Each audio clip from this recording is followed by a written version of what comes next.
സച്ചി ഒരുപാട് ടയേർഡായിട്ട് ഒരുപാട് ദൂരം ലോങ് ഡ്രൈവൊക്കെ പോയിട്ട് തിരികെ വരുന്നുണ്ട്. ഈ സമയത്ത് രേവതി പറയാണ്, നമ്മളെ ഇന്ന് ആ മുറിയിലേക്ക് കിടക്കുന്നത്, സച്ചിൻ അവിടേക്ക് പോയി കിടന്നോ, എന്നിട്ട് ഞാൻ അങ്ങോട്ടേക്ക് ചായമായി വരാമെന്ന് പറയുന്നുണ്ട്. സച്ചി പറയാണ്, വേണ്ടടോ, നമുക്കൊന്നും വേണ്ട, നമുക്ക് ഈ ഹാളാണ് നല്ലത്, അതാണ് നമുക്ക് സ്വസ്ഥമായിട്ട് കിടക്കാൻ പറ്റുന്ന സ്ഥലം എന്നൊക്കെ പറയാണ്. അപ്പോഴേക്കും രേവതി പറയാണ്, എങ്കില് സച്ചിയുടെ പോയി കുളിച്ചിട്ട് വാ, കുറച്ചു നേരം അവിടെ കിടക്കങ്ങോട്ട് ചെയ്യ് എന്ന് പറയുമ്പം ശരിയാ നോക്കട്ടെന്നും പറഞ്ഞിട്ട് സച്ചി മുറിയിലേക്ക് പോയിട്ട് കുളിക്കുന്നുണ്ട്. ശേഷം ആ കട്ടിലേക്ക് വന്ന് ചുമ്മാ കിടക്കായിരിക്കും കേട്ടോ. സച്ചിയോടെ കിടന്ന് ഉറങ്ങിപ്പോകുന്നുണ്ട്. രേവതി ചായ വരുമ്പോഴേക്കും സച്ചി ഉറങ്ങുന്നതായിട്ട്, എങ്കിൽ പാവം ഉറങ്ങുമങ്ങട്ടെന്നും കണക്കാക്കിക്കൊണ്ട് അവൾ അവിടുന്ന് തിരികെ പോവാണ്. അങ്ങനെ കുറേ നേരം കഴിയുന്നുണ്ട്.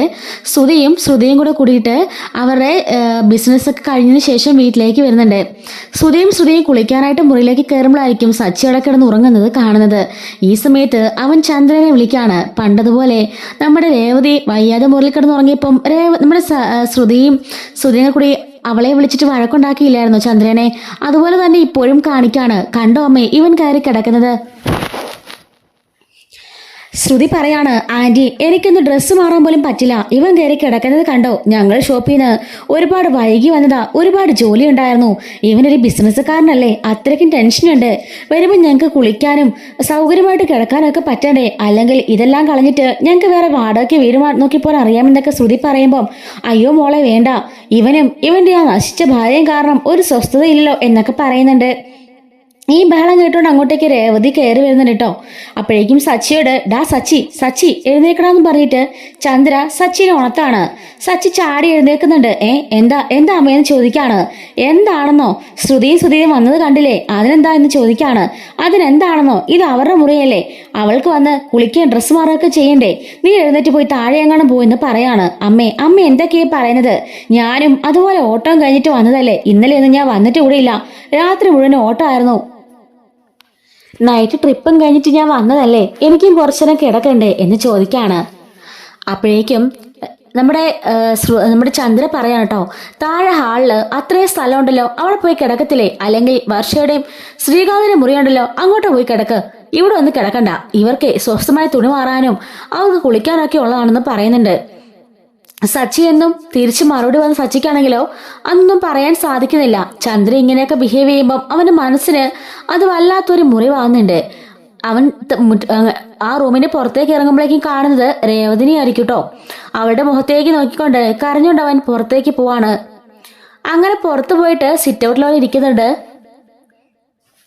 ഈ സമയത്ത് പിന്നാലെ രേവതി ചെല്ലാണ്. എന്നിട്ട് സച്ചിയോട് ചോദിക്കാണ്, എന്താ സച്ചിയേട്ടാ, എന്താ ഇതൊക്കെ, അമ്മ എന്തിനാ ഇങ്ങനെയൊക്കെ പറയുന്നേ എന്ന് ചോദിക്കാണ്. നീ കണ്ടതല്ലേ, നമ്മൾ ആ മുറിയിൽ കയറാൻ പാടില്ല, അത്രേ ഉള്ളൂ. ശ്രീകാന്തിന് വർഷയ്ക്കും മുറിയുണ്ട്, ശ്രുതിക്കും മുറിയുണ്ട്, അതുപോലെ അച്ഛനും അമ്മയ്ക്കും ഉണ്ട്, ആർക്കും വേണ്ടാത്ത പുറമ്പോക്കള് നമ്മളല്ലേ രേവതി എന്നൊക്കെ പറഞ്ഞ് അവൻ കരയുമ്പോഴേക്കും രേവതി ആശ്വസിപ്പിക്കാണ്. സച്ചി പറയാണ്, നീ അന്നനുഭവിച്ച വേദന എന്താണെന്ന് ഞാനിപ്പോ മനസ്സിലാക്കി, സുഖമില്ലാത്ത നിന്നെ കയ്യെ പിടിച്ച് വലിച്ചിറക്കി വിടുകയല്ലായിരുന്നോ എന്റെ അമ്മയും എന്റെ ഏട്ടനും അവന്റെ ആ കള്ളിയായ ഭാര്യയും കൂടി, അന്ന് നീ എന്തുമാത്രം വേദന അനുഭവിച്ചെന്ന് എനിക്കിപ്പോ മനസ്സിലായി എന്ന് പറയുന്നുണ്ട്. അങ്ങനെ നമ്മുടെ രേവതിയും സച്ചിയും കൂടി അങ്ങോട്ടേക്ക് മാറി നിന്ന് സംസാരിക്കുകയാണ് കേട്ടോ. രേവതി ചോദിക്കാണ്, അല്ല സച്ചിയേട്ടൻ ഉറങ്ങണോ, അങ്ങനെയാണെങ്കിൽ വർഷയുടെയൊക്കെ മുറിൽ പോയി കിടന്ന് ഉറങ്ങിക്കോ, വർഷ എന്നെ വിളിച്ചിരുന്നു, അവരിന്ന് രാത്രിയാവും, നൈറ്റ് ഒരു സിനിമയൊക്കെ കഴിഞ്ഞിട്ട് രാത്രി 1 മണിയൊക്കെ ആകുമ്പോഴേക്കേ വരുള്ളൂ, അപ്പോഴേക്കും നമുക്ക് എഴുന്നേറ്റ് മാറാന്ന് പറയുമ്പം, അത് വേണ്ട, അതൊക്കെ മോശമല്ലേ, നമുക്ക് ഹാളിൽ തന്നെ കിടക്കാം, അത് മതി എന്ന് പറയുന്നുണ്ട്. രേവതി പറയാണ്, എങ്കിലും കുറച്ചു നേരം അവിടെ വന്നിരിക്കാം, എനിക്ക് കുറച്ച് സംസാരിക്കാനുണ്ടെന്ന് പറഞ്ഞിട്ട് ശ്രീകാന്തിന്റെ മുറിയിലേക്ക് സച്ചിയും കൂട്ടി പോവാൻ കേട്ടോ രേവതി. എന്താ രേവതി, എന്താ കാര്യം എന്ന് ചോദിക്കാണ്. അല്ല സച്ചേട്ടാ, ഞാൻ ഒരു കാര്യം ചോദിക്കട്ടെ, ആ അമ്മ പ്രസവിച്ച മക്കള് തന്നെയല്ലേ നിങ്ങൾ 3 പേരും, നിങ്ങളോട് മാത്രം എന്താ ആ അമ്മയ്ക്ക് ഇത്ര വെറുപ്പ്? പണ്ടും ഞാനിത് കാര്യം ചോദിച്ചപ്പോ സച്ചേട്ടനൊന്നും മിണ്ടാതെ ദേഷ്യപ്പെട്ട് എഴുന്നേറ്റ് പോവാണ് ചെയ്തത്, ഇപ്പോഴെങ്കിലും എന്നോട് സത്യം പറഞ്ഞം, എന്താണ് അതിന് കാരണം എന്ന് ചോദിക്കാണ്. അതിനങ്ങനെ പ്രത്യേകിച്ച് കാരണമൊന്നുമില്ല, എല്ലാ അമ്മമാർക്കും അങ്ങനെ ആയിരിക്കല്ലോ, ചില മക്കളോട് പ്രത്യേക ഒരു വാത്സല്യമായിരിക്കും, അതുപോലെയാ എന്റെ ചേട്ടനോടും ശ്രീകാന്തിനോടൊക്കെ അമ്മയ്ക്ക്, അതുകൊണ്ട് തന്നെ അവരുടെ ഭാര്യമാരോടും അമ്മയ്ക്ക് ഇഷ്ടമാണ്. എന്നെ അമ്മയ്ക്ക് ഇഷ്ടമില്ല. അതുകൊണ്ടാ നിന്നോടും അമ്മയ്ക്ക് ദേഷ്യം. ഞാൻ കാരണമാണ് നീയും കൂടി ഒന്ന് അനുഭവിക്കാന്ന് പറയുമ്പം അതൊന്നും അല്ല. ഇതെല്ലാം എനിക്ക് ദൈവം തന്ന അനുഗ്രഹമായിട്ടേ ഞാൻ കണക്കാക്കുന്നുള്ളൂ. എന്നെ സ്നേഹിക്കുന്ന ഒരു ഭർത്താവിന് എനിക്ക് കിട്ടിയില്ലേ, എനിക്കിത് മാത്രം മതിയെന്നും രേവതി പറയുന്നുണ്ട്. എന്നിട്ട് സച്ചിയോട് ചോദിക്കാണ്, സച്ചിയേട്ടൻ ഇനിയെങ്കിലും സത്യം തുറന്നു പറ സച്ചിയേട്ടാ, എന്തുകൊണ്ടാ അമ്മ ഇങ്ങനെ നിങ്ങളെ ഇതുപോലെ കിടന്ന് ടോർച്ചർ ചെയ്യുന്നത്, നിങ്ങളൊരു തുള്ളി പോലെ സ്നേഹിക്കാത്തത്? ആ അമ്മയ്ക്ക് അന്ന് വയറ് സുഖമില്ലാതെ വന്നപ്പോ സച്ചിയേട്ടൻ എന്തുമാത്രം അവരെ കെയർ ചെയ്യുന്നുള്ളത് ഞാൻ കണ്ടതാ. എന്തുമാത്രം സച്ചിയേട്ടൻ അവരെ ഇഷ്ടമാണെന്നുള്ളതും ഞാൻ അറിഞ്ഞതാ. പിന്നെ എന്താ അമ്മയ്ക്ക് മാത്രം തിരിച്ചങ്ങനൊന്നും ഇല്ലാത്തത്? എപ്പോ നോക്കിയാലും നിങ്ങൾ കീരിയും പാമ്പും വഴക്കൊക്കെ ഉണ്ടാക്കുമെങ്കിലും എല്ലാ അമ്മമാരും മക്കൾ ഉറങ്ങുന്ന സമയത്ത് അവരെ ഒന്ന് തലോടുകയും അവരുടെ സ്നേഹം കൊണ്ട് മൂടുകയും അതുപോലെ തന്നെ അവർ വയറു നിറച്ച് ആഹാരം കഴിക്കുന്നതിന് ശ്രദ്ധിക്കുകയും ചെയ്യും. ഇവിടെ നിങ്ങളുടെ അമ്മയാണെങ്കിലോ എങ്ങനെയെങ്കിലും നമ്മൾ ഇവിടുന്ന് പോകണമെന്നാണ് അവരുടെ ആഗ്രഹം. നിങ്ങൾ ആഹാരം കഴിക്കുന്നത് പോലും അവർക്ക് ഇഷ്ടമില്ല. അല്ലെങ്കിൽ പിന്നെ ആ മുറിയിൽ നിന്ന് നിങ്ങളെ അവർ ഇറക്കി വിടായിരുന്നു എന്നൊക്കെ ചോദിക്കുന്നുണ്ട്. എന്താ സച്ചേട്ടാ, ഇതിനെ പിന്നില് അത്രയ്ക്കും സ്ട്രോങ് ആയുള്ള എന്തോ ഒരു റീസൺ ആണെന്നൊക്കെ എനിക്ക് മനസ്സിലായി. എന്താണെന്ന് സച്ചിൻ പറ എന്ന് പറയുന്നുണ്ട്. സച്ചി പറയാണ്, അതൊക്കെ ഒരുപാട് പഴയ കഥയാ, അതൊന്നും ഇനി പൊടിതട്ടി എടുക്കേണ്ട രേവതി എന്ന് പറയുമ്പം രേവതി പറയാണ്, അല്ല സച്ചേട്ടാ, എനിക്കറിയണം, മനസ്സിനകത്ത് വല്ലാത്തൊരു വീർപ്പുമുട്ടൽ പോലെ. അമ്മയുടെ ഈ ദേഷ്യം കാണും തോറും എനിക്ക് അമ്മയോടുള്ള വെറുപ്പ് കൂടിക്കൂടി വരാണ്. അതുകൊണ്ടാണ് ഞാൻ സച്ചിനോട് ചോദിക്കുന്നതെന്ന് പറയുന്നുണ്ട്. അപ്പോഴേക്കും ചന്ദ്രയാണെങ്കിലോ ശ്രീകാന്തിന്റെ മുറിയില് സൗണ്ട് കേട്ടിട്ട് അങ്ങോട്ടേക്ക് നോക്കാൻ വരികയായിരിക്കും. ഇവർ തമ്മിൽ സംസാരിക്കുന്ന എന്താണെന്ന് ചന്ദ്ര അവിടെ നിന്ന് ഒളിഞ്ഞു കേൾക്കുന്നുണ്ട്. അപ്പോഴേക്കും ശ്രീകാന്ത് പറയാണ്, നിങ്ങൾ വന്ന മരുമക്കൾക്കോ മറ്റാർക്കും അറിയാത്ത വലിയൊരു കഥയുണ്ട് ഈ വീട്ടില്, വലിയ രഹസ്യം. എന്താ സജിയുടെ എന്ത് രഹസ്യമാണെന്ന് ചോദിക്കാണ്. അത് പിന്നെ എന്റെ ഏട്ടനുണ്ടല്ലോ, ആ സുധീന്ന് പറയുന്നവൻ, അവൻ എങ്ങനെ പോയാലും ഒരു 10-12 വയസ്സ് ഇല്ല, അത്ര ഒന്നും കാണില്ല. എനിക്കും അതിൽ കുറവായിരുന്നു. അന്ന് ശ്രീകാന്ത് കൊണ്ട് ഞങ്ങൾക്കൊക്കെ ഇളയതായിട്ട് ഒരു പെൺകുട്ടി കൂടി ഉണ്ടായിരുന്നു എന്ന് പറയുന്നുണ്ട്. പെൺകുട്ടിയോ എന്ന് ചോദിക്കാണ്. അതെ, ഏറ്റവും ഇളയ ഒരു കുഞ്ഞനുജത്തി. ഞങ്ങൾക്ക് എല്ലാവർക്കും അവളെ വളരെയധികം ഇഷ്ടമായിരുന്നു. ഒരുപാട് കൊഞ്ചിച്ച അമ്മയും അച്ഛനും ഞങ്ങളെല്ലാവരും അവളെ നോക്കിക്കൊണ്ടിരുന്നത്. എന്നിട്ട് എന്തു പറ്റിയും ചോദിക്കാണ്. എന്നിട്ട് ആ കുട്ടി എവിടെയെന്ന് രേവതി ചോദിക്കുന്നുണ്ട്. അത് ഞാൻ പറയാൻ രേവതി എന്ന് പറയാനുണ്ടോ. അപ്പോഴേക്കും ചന്ദ്ര അവിടെ നിന്ന് എപ്പോഴും ദേഷ്യത്തിന് മുഖം മാത്രം കാണും ചന്ദ്രയുടെ മുഖമൊക്കെ അങ്ങ് മാറി ആകെപ്പാടെ കരത്തിരുണ്ട് വല്ലാത്തൊരു വിഷമാവസ്ഥയിലേക്ക് പോവാണ്. പറ സച്ചേട്ടാ, എന്നിട്ടിപ്പോ ആ കുഞ്ഞവിടെ എന്ന് ചോദിക്കാണ്. ഏറ്റവും മൂത്ത മകനായിരുന്നല്ലോ സുധി.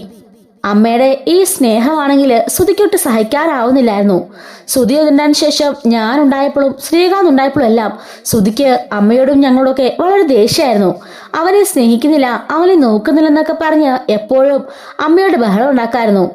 ശ്രീകാന്ത് ഉണ്ടായ ശേഷം അമ്മ ശ്രീകാന്തിനെ പൊന്നുപോലെ നോക്കുന്ന കാണുമ്പോഴേക്കും അവന് വല്ലാത്ത ദേഷ്യമായിരുന്നു. കുഞ്ഞിന് പാലെടുക്കാൻ പോലും അവൻ സമ്മതിക്കില്ലായിരുന്നു.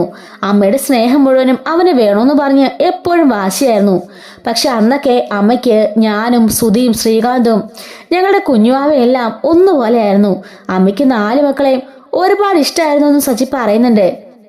എന്നിട്ട് സച്ചി പറയാണ്, അങ്ങനെ കുഞ്ഞാവ ഉണ്ടായ സമയത്ത് സുധിക്ക് തോന്നി സുധിയോട് അമ്മയ്ക്ക് ഒട്ടും സ്നേഹമില്ലാന്ന്. അങ്ങനെ ആ കുഞ്ഞിനെ ഇല്ലാതാക്കാൻ കാരണക്കാരൻ അവനാണെന്ന് പറയുന്നുണ്ട്. എന്ത് സച്ചി, നീ എന്താ പറഞ്ഞെന്ന് ചോദിക്കാണ്. അതെ, മനഃപൂർവ്വമായിട്ടും അവൻ ആ കടുങ്കയെ ചെയ്തു. നമ്മുടെ കുഞ്ഞനുജത്തെ ഇല്ലാതാക്കിയത് സുധിയുടെ കൈകൊണ്ടാണെന്ന് പറയുമ്പം പുറത്തു വന്ന ചന്ദ്ര അത് കേട്ട് ഞെട്ടി വിറച്ചു പോവാണ്.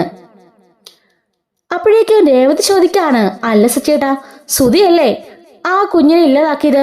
പിന്നെ നിങ്ങളോട് എന്ന് ചോദിക്കുമ്പം അതിന്റെ പിന്നില് വലിയൊരു കഥയുണ്ടെന്ന് പറയാണ്. അന്ന് അച്ഛനും ഞാനും സുധിയും അമ്മയും ആയിരുന്നു അവിടെ ഉണ്ടായിരുന്നത്. ആ സമയത്ത് അമ്മ കുളിക്കാൻ പോവാണെന്ന് പറഞ്ഞ് ഞങ്ങളെ 3 പേരെയും കുട്ടിയെ ഏൽപ്പിച്ചിട്ട് പോയി. അച്ഛൻ അത്രയും നേരം കുഞ്ഞിനടുത്ത് ഇരിക്കായിരുന്നു. അച്ഛന് പുറത്തൊരു ആവശ്യം വന്നപ്പോ അങ്ങോട്ടേക്ക് ഇറങ്ങിയതാ. ഞാനും അച്ഛന് പിന്നാലെ തന്നെ വെളിയിൽ നിൽക്കായിരുന്നു. ഈ സമയത്ത് സുധി ആ കടുങ്കയെ ചെയ്തതിനു ശേഷം സുധി ഓടി വന്നിട്ട് അച്ഛനോട് പറഞ്ഞു, അച്ഛാ, ഞാൻ ഇതുപോലെ ചെയ്തു, എനിക്ക് പേടിയാന്ന് പറയുമ്പോഴേക്കും അച്ഛൻ ഞെട്ടി വിറയ്ക്കുന്നുണ്ട്. അച്ഛൻ ഓടിപ്പോയിട്ട് നേരെ മുറിയിൽ നോക്കുമ്പോഴേക്കും എങ്ങളുടെ കുഞ്ഞനുജത്തി ഈ ലോകം വിട്ടു പോയിരുന്നു. അച്ഛൻ ആ കുഞ്ഞിനെ വാരിപ്പുണർന്നുകൊണ്ട് ഒരുപാട് അലറി കരയാൻ തുടങ്ങി. അപ്പോഴേക്കും കുളിച്ചുകൊണ്ടിരുന്ന അമ്മ ഈ സൗണ്ട് കേട്ട് അവിടെ നിന്ന് ഓടി വരായിരുന്നു.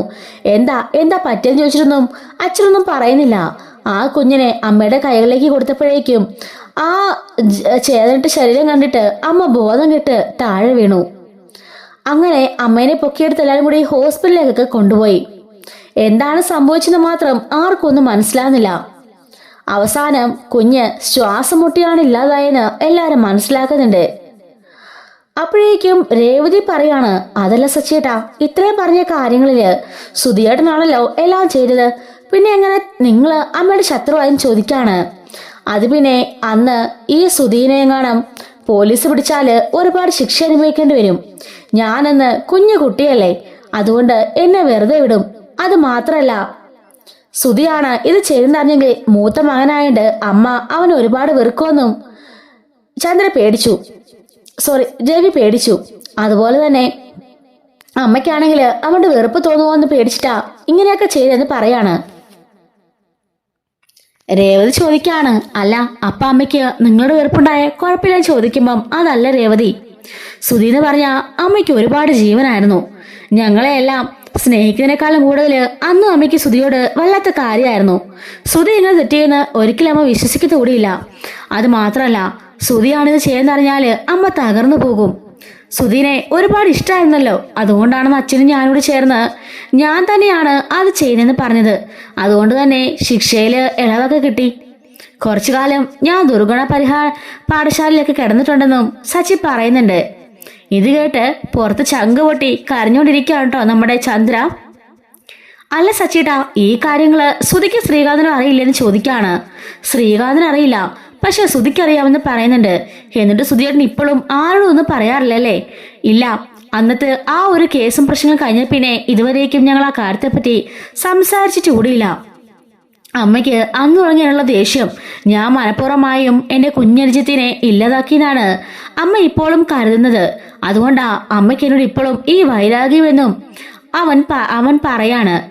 രേവതി പറയുന്നുണ്ട്, സച്ചിയേട്ടാ ഇനിയെങ്കിലും അമ്മ ഈ സത്യങ്ങൾ അറിയണം. അമ്മ സച്ചിയേട്ടനെ അത്രത്തോളം വെറുക്കുന്നുണ്ട്. അതൊന്നും കണ്ടു നിൽക്കാൻ എനിക്ക് വയ്യെന്ന് പറയാണ്. വേണ്ട രേവതി, ഒന്നും ആരും അറിയണ്ട. ഇത്രയും കാലം ഞാൻ അമ്മയുടെ വെറുക്കപ്പെട്ട മകനായിരുന്നു. എന്നോടുള്ള ദേഷ്യം കൂടി അമ്മ സുധിക്ക് സ്നേഹമായിട്ട് തിരിച്ചു കൊടുക്കായിരുന്നു. സുധീനെ പഠിപ്പിച്ചു, വളർത്തി, ഒരുപാട് പഠിപ്പിച്ചു. അവന് ഇഷ്ടമുള്ളതെല്ലാം അമ്മ ചെയ്തു കൊടുത്തു. പക്ഷെ എന്നെ മാത്രം അവൻ നോക്കിയില്ല. അന്ന് ജയിലും തിരിച്ചു വന്ന എന്നെ അമ്മ കൂട്ടാക്കാൻ പോലും തയ്യാറായില്ല. ഞാൻ കൂടി ഉണ്ടെങ്കിൽ ശ്രീകാന്തിന്റെ ജീവനും കൂടി അപകടത്തിലാവുമെന്ന് പറഞ്ഞ് അമ്മ എന്നെ അച്ഛമ്മയുടെ വീട്ടിൽ കൊണ്ടാക്കിയത്. അങ്ങനെയാണ് ഞാൻ അച്ഛമ്മയുടെ ഇവിടെ നിന്ന് പഠിക്കാൻ തുടങ്ങിയെന്നും സച്ചി പറയുന്നുണ്ട്. ഇതൊക്കെ കേട്ട് വിഷമം കൊണ്ട് ചങ്കുപൊട്ടി കരയായിരിക്കും പുറത്തുനിന്ന് ചന്ദ്ര. രേവതിയാണെങ്കിലോ സച്ചിയെ കെട്ടിപ്പിടിച്ച് ആശ്വസിപ്പിക്കുന്നുണ്ട്. സച്ചിയേട്ടൻ ഒന്നുകൊണ്ട് വിഷമിക്കണ്ട, എല്ലാ സത്യങ്ങളും എല്ലാവരും ഒരിക്കലും മനസ്സിലാക്കും, എല്ലാം കളങ്ങിത്തെളിയും എന്ന് പറയുന്നുണ്ട്. രേവതി, നിന്റെ വായിന്ന് ഒരു കാരണവശാലും ഈ വാർത്ത പുറത്തുവാൻ പാടില്ല. അമ്മ ഇപ്പോ സുധീനെ ഒരുപാട് സ്നേഹിക്കുന്നുണ്ട്. അതെല്ലാം മാറി ദേഷ്യമാകും. എന്തിനാ വെറുതെ നമ്മൾ കാരണം അവന്റെ ജീവിതം കൂടി നശിക്കുന്നത്? നിനക്ക് ബുദ്ധിമുട്ടാണെങ്കിൽ നീ പറഞ്ഞാൽ മതി, നമുക്ക് വേറെ വീടെടുത്ത് മാറാമെന്നും രേവതി പറയുമ്പം, ഇല്ല സച്ചിയേട്ടാ, സച്ചിയേട്ടനോടുള്ള അമ്മയുടെ ദേഷ്യം മാറണം, അതുവരേക്കും നമ്മൾ ഇവിടെ തന്നെ വേണമെന്നും രേവതി പറയുന്നുണ്ട്. നമ്മുടെ ചന്ദ്ര ഇതെല്ലാം ഒളിഞ്ഞു കേട്ടുകൊണ്ട് നിൽക്കുകയാണല്ലോ. ഇനി അവൾ പൊട്ടിത്തെറിക്കുവോ അതോ എന്തായിരിക്കും ഇതിന്റെ ബാക്കി എന്നുള്ളത് അടുത്ത വീഡിയോയുടെ ചർച്ചയാട്ടോ. മിസ്സാവാതിരിക്കാൻ ചാനൽ സബ്സ്ക്രൈബ് ചെയ്ത് സപ്പോർട്ട് ചെയ്യണേ. Thanks for watching.